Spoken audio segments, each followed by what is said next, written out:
Recording 67. You will hear a phone conversation between two people, Kathy and John. John is hoping to volunteer at a retirement home. First, you have some time to look at questions 1 to 10.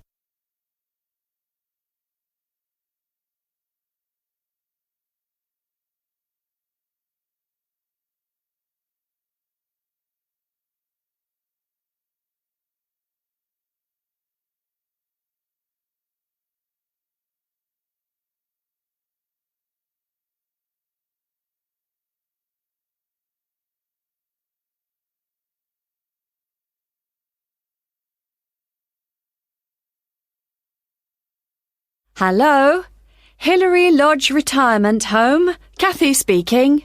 Hello, my name's John Shepherd. Could I ask if you're the manager of the home? That's right. Oh, good. Hello, Kathy. A friend of mine is a volunteer at Hillary Lodge, and I'd like to help out too, if you need more people. I work part-time, so I have quite a lot of free time. We're always glad of more help, John. Shall I tell you about some of the activities that volunteers get involved in? Please. Well, on Monday evenings, we organise computer training. We've got 6 laptops, and 5 or 6 residents come to the sessions regularly. They're all now fine at writing and sending emails, but our trainer has just moved away, and we need 2 or 3 volunteers who can help the residents create documents. Just simple things, really. I'd certainly be interested in doing that. Great! Then on Tuesday afternoons, we have an informal singing class, which most of the residents attend. We've got a keyboard and someone who plays, but if you'd like to join in the singing, you'd be very welcome. I work on Tuesdays at the moment, though that might change. I'll have to give it a miss for now, I'm afraid. OK. Then on Thursday mornings, we generally have a session in our garden. Several of our residents enjoy learning about flowers, where they grow best, how to look after them, and so on. Is that something you're keen on? I'm no expert, but I enjoy gardening, so yes, I'd like to get involved. Do you have your own tools at the home? We've got a few, but not very many. I could bring some in with me when I come. Thank you very much. One very important thing for volunteers is that we hold a monthly meeting where they all get together with the staff. It's a chance to make sure we're working well together and that everyone knows how the residents are and what's going on in the home. Uh-huh. Now, obviously, we'd need to get to know you before you become one of our volunteers. Of course. Could you come in for an informal interview later this week, maybe? I'm busy the next couple of days, but would Saturday be possible? Certainly. Just drop in any time during the day. I won't be working then, so you'll see my assistant, Mairead. Sorry, how do you spell that? It's M-A-I-R-E-A-D.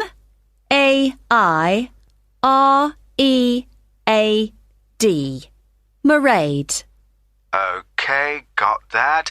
It's not a name I'm familiar with. Oh, it's an Irish name. She comes from Dublin. Right. And the road that Hillary Lodge is in is called Bridge Road, isn't it? That's right. Number 73. Fine. Oh, one other thing you might be interested in. We're holding a couple of open house days and still need a few volunteers if you're available. What are the dates? There's one on April the 9th and another on the 14th of May. They're both Saturdays and all-day events. I can certainly manage May the 14th. I've got another commitment on April the 9th, though. That would be a great help. We're having several guest entertainers, singers, a brass band and so on, and we're expecting a lot of visitors. So one possibility is to help look after the entertainers. Or you could spend an hour or so organising people as they arrive, and then just be part of the team, making sure everything's going smoothly. Well, shall I show people where they can park? Lovely. Thank you.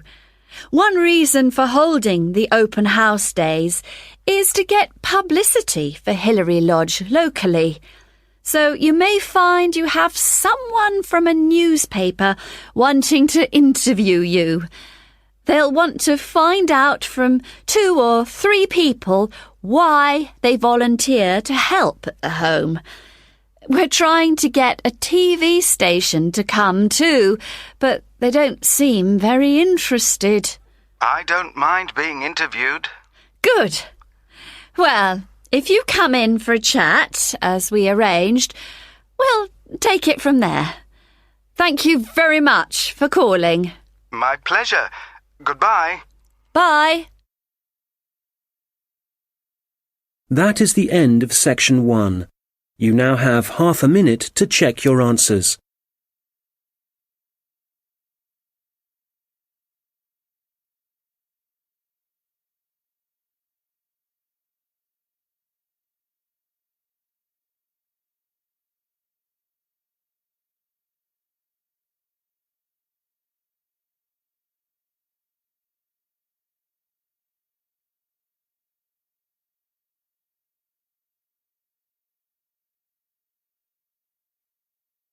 Now turn to section 2. Recording 68.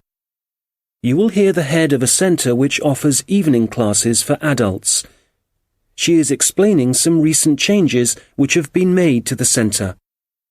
First, you have some time to look at questions 11 to 15.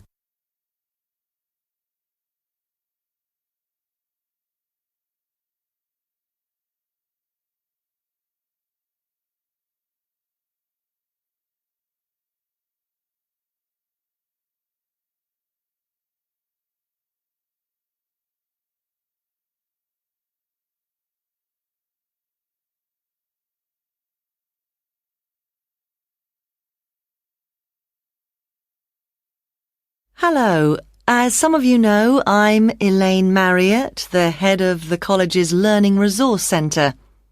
We've invited all of you taking evening classes and leisure activities to come and see the changes we've made to the centre in the last month. One major change we've made here on the ground floor is to the layout, as you can see from looking around you. I'm sure you'll recognise the desk. That's still in the same place, as it has to be just inside the door. But you'll see that there are now periodicals on the shelves in the corner behind the desk. We've brought them nearer the entrance because so many people like to come in just to read magazines. We now stock a far wider range of periodicals than we used to, so we've decided to separate them from newspapers. This means the newspapers are now just the other side of the stairs, near the study area. Now, another thing is that we've brought the computers downstairs. People used to complain about having to go upstairs to use them. So they're now at the far side of the building on the right, in the corner overlooking the car park. We've now got an extra photocopier. So, as well as the one upstairs, there's one down here. You can see it right opposite the entrance, by the wall on the far side. The biggest change, though, and one I'm sure many of you will welcome, is that we now have a cafe at last. We've been asking for one for years. If you turn right, as soon as you get past the desk, you'll see the door ahead of you. It became possible to have a cafe because the building has been extended and we've now got a new office and storeroom area. What else should I tell you about before we walk round? Oh yes, we've had so many requests for books on sport that we've bought a lot more, and they're all together immediately to the right of the entrance. Before you hear the rest of the conversation, you will have some time to look at the questions 16 to 20.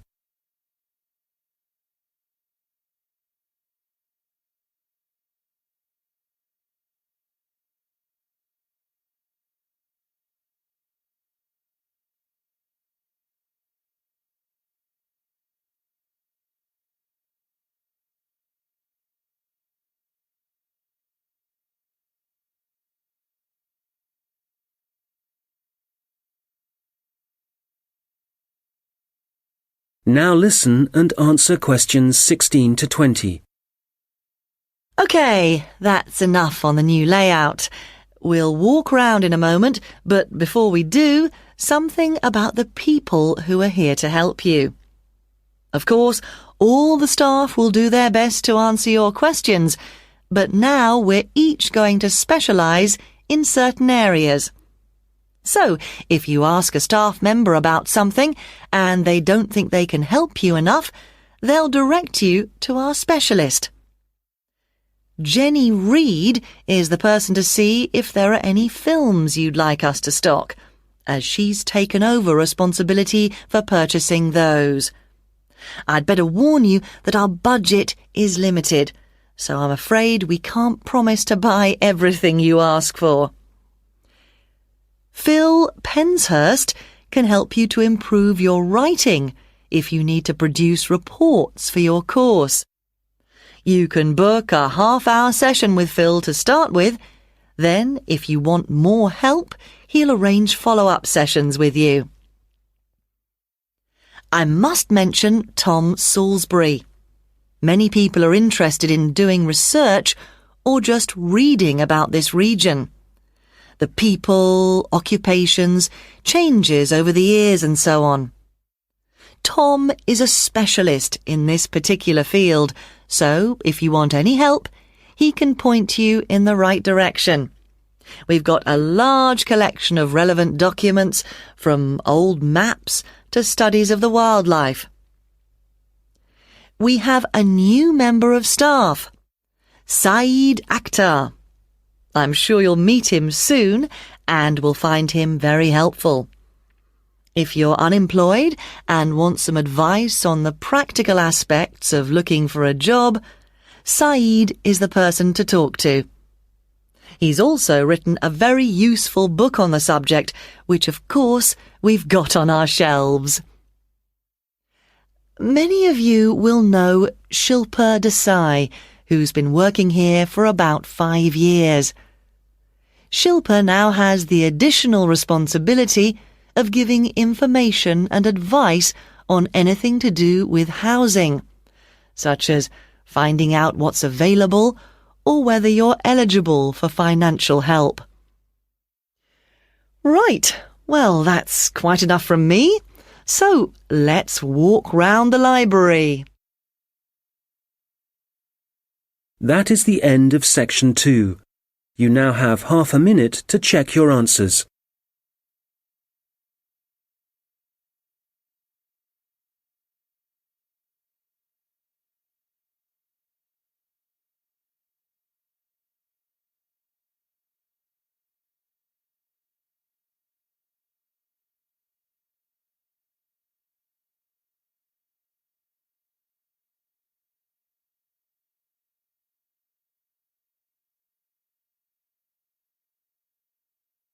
Now turn to section 3. Recording 69. You will hear a tutor and a student discussing a project the student is working on. First, you have some time to look at questions 21 to 27.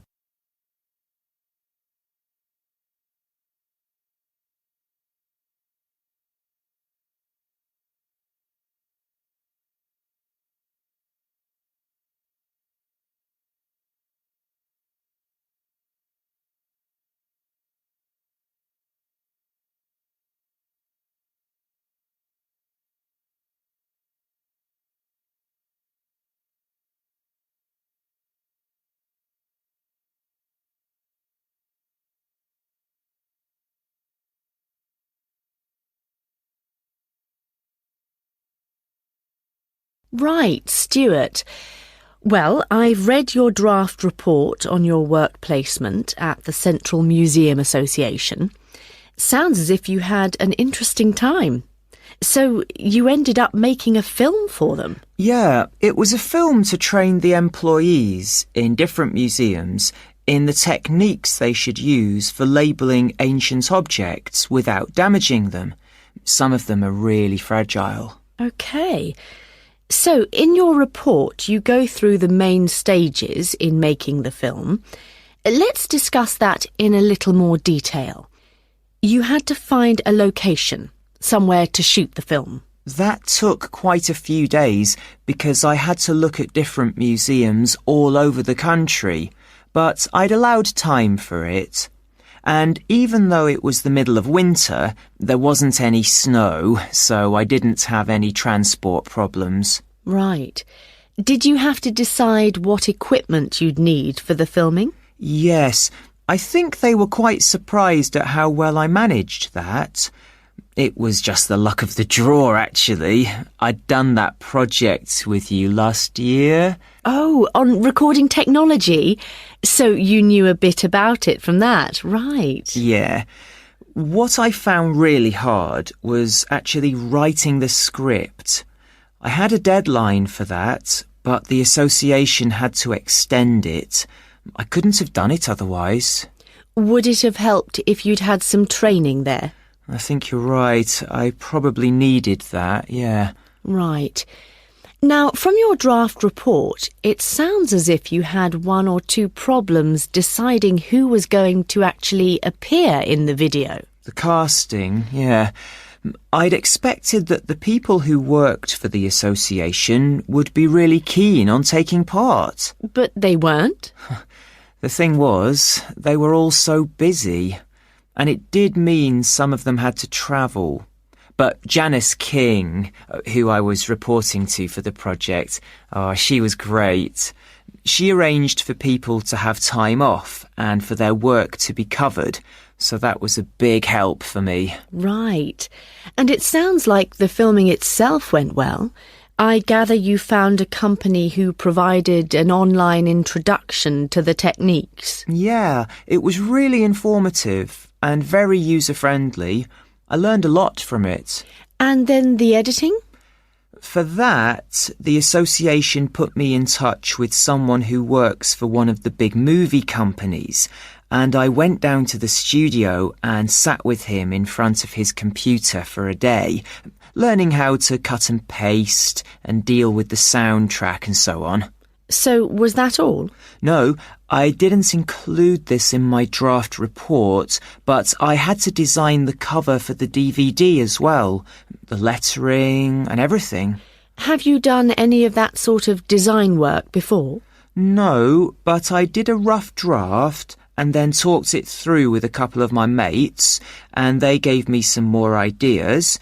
And when I'd finished it, I showed it to the people who worked at the association, and they really liked it. Excellent.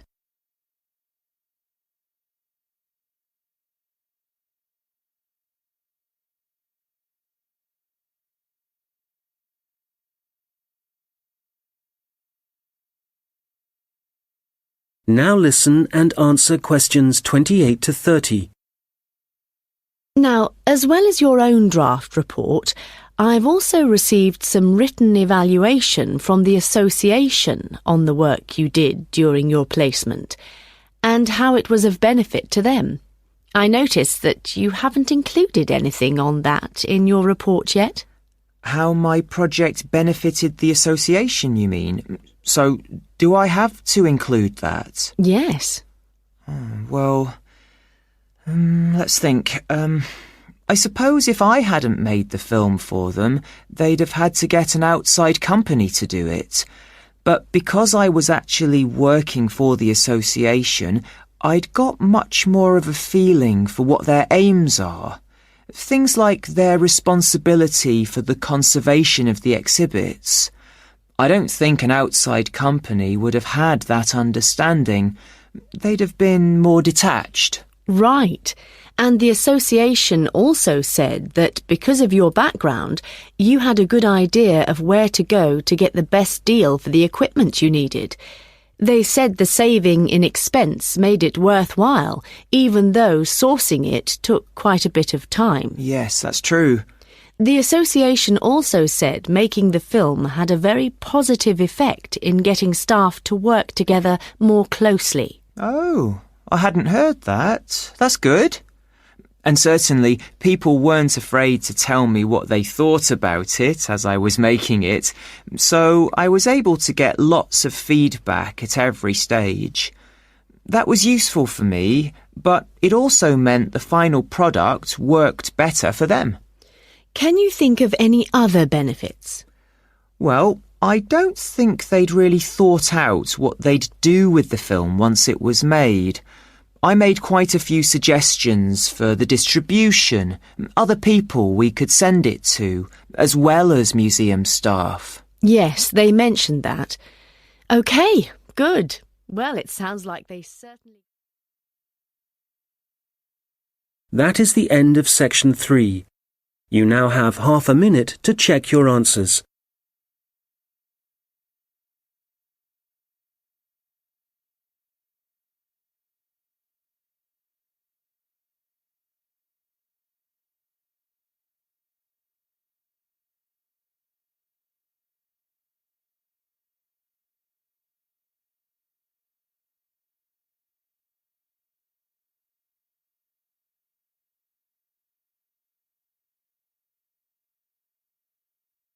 Now turn to section 4.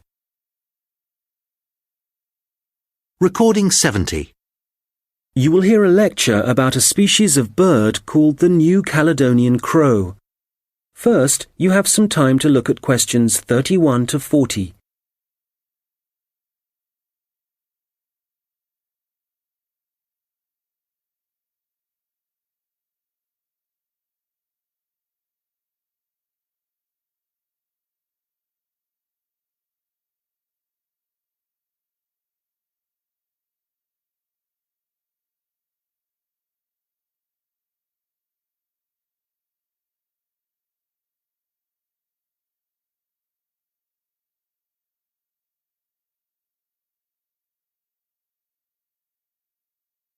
Now listen carefully and answer questions 31 to 40. I'm going to talk today about research into a particular species of bird, the New Caledonian crow, whose natural habitat is small islands in the Pacific Ocean. And it seems that these crows are exceptionally resourceful. Using sticks or other tools to find food isn't unknown among birds and animals. Some chimpanzees, for example, are known to bang nuts on stones in order to break the shell and get at the edible kernel inside.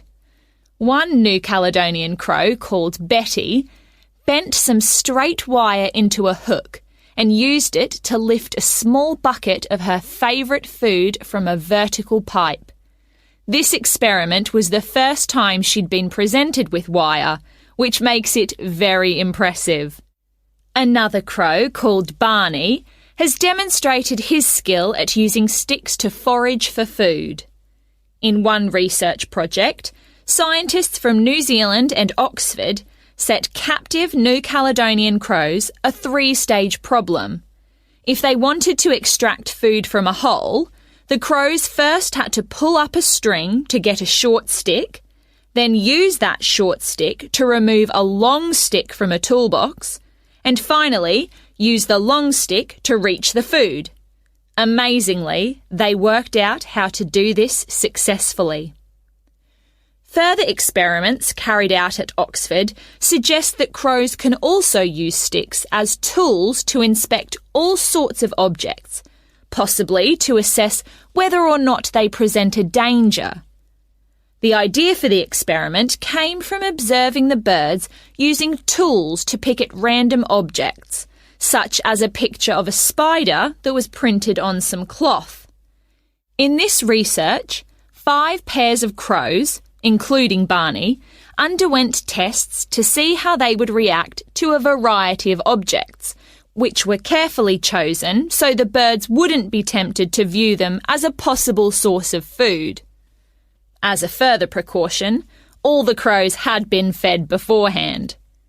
On 8 occasions, a bird's first contact was by using a tool.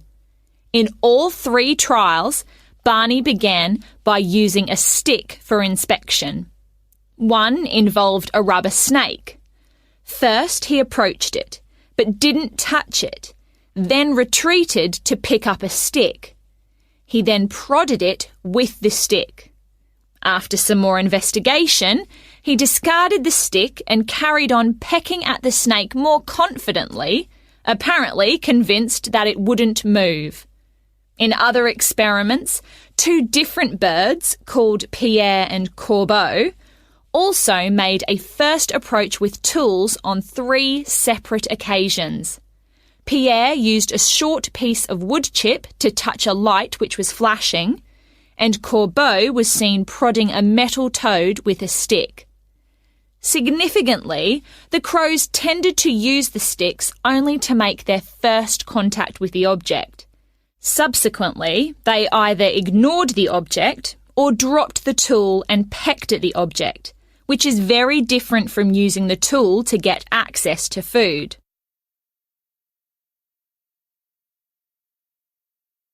So, what conclusions can be drawn from the research? Evidence is building up from experiments such as these that the birds are able to plan their actions in advance, which is very interesting for understanding their cognition. They don't seem to be responding in a pre-programmed sort of way. It may even be possible that they're able to view a problem and work out what the answer is. However, a major difficulty is assessing whether this tool-using behaviour is a sign of intelligence. To some extent, this is related to the ecological circumstances in which the animal is found. So, scientists want to find out much more about how the crows behave in their native habitat, and a team from Exeter and Oxford universities is carrying out research in New Caledonia. They're looking into whether the birds' way of searching for food gives them any possible evolutionary advantage. The birds are hard to observe, as they live in a region of mountainous forest, so the researchers have attached tiny cameras to the tails of some birds as one method of investigating their behaviour. The birds are masters at using sticks to find their food, in particular beetle larvae from the trees. It's possible that the birds can derive so much energy from these grubs that they only need to eat a few each day. This would mean that they wouldn't have to spend most of their waking time searching for food, as most animals do. The beetle larvae have a distinct chemical makeup, which can be traced through the feathers and blood of birds that eat them. Scientists have collected samples from crows in order to estimate the proportion of larvae in their diet. They should then be able to gauge the extent to which individual birds depend on using sticks to feed themselves. We have learnt a great deal about the ability of New Caledonian crows to use tools, and some very interesting research is being carried out into them.